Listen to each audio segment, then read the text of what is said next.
What's up guys, ayan ay samahin na naman ako dito sa bukid, dito sa ating panibagong araw, panibagong vlog na naman.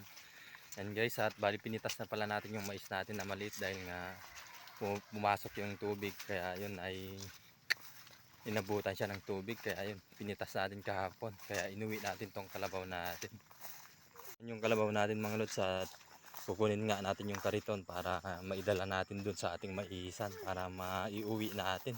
Kasi sayang lang din pag ginayaan natin.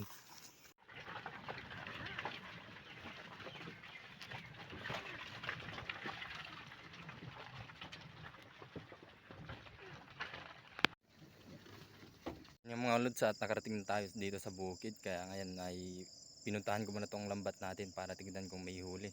At tatanggalin nga natin kasi nga ililipat natin ng piesto. Ayan. Yung lambat natin mga lods, bali nilipat natin dito sa mababaw, pero ngayon ay may huli pa rin.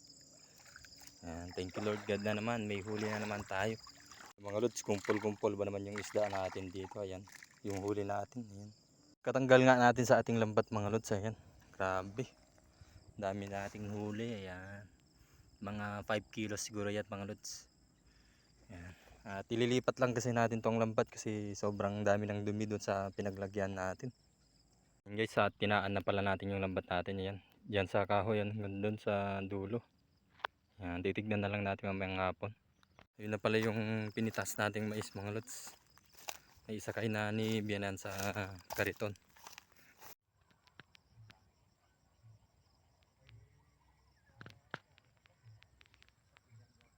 At umuwi muna tayo mga lods. Siniwan muna natin yung mais natin dun kasi hintayin pa natin kung may magti-tracer. Kaya umuwi muna tayo at inuwi natin yung isda. Ayan.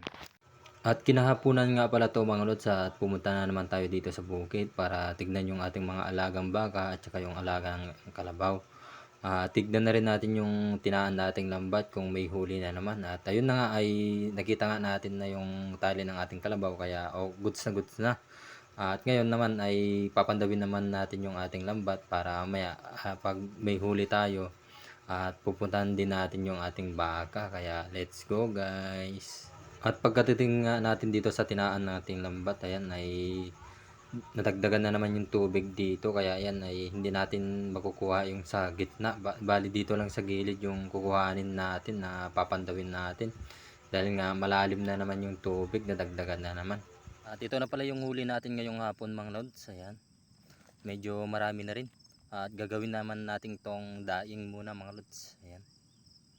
At pwede na nga lang ay may huli na naman tayo ngayon, kaya ngayon ay pupuntahan naman natin yung ating baka para tignan yung kanilang tali.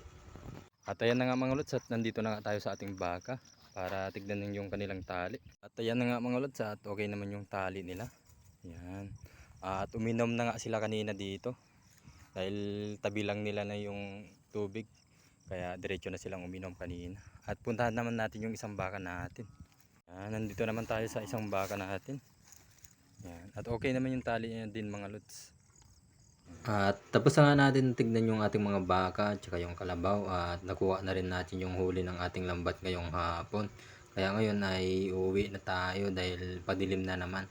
At maraming salamat na naman sa inyong suporta at saka sa inyong panonood. God bless po sa inyong lahat. Bye bye!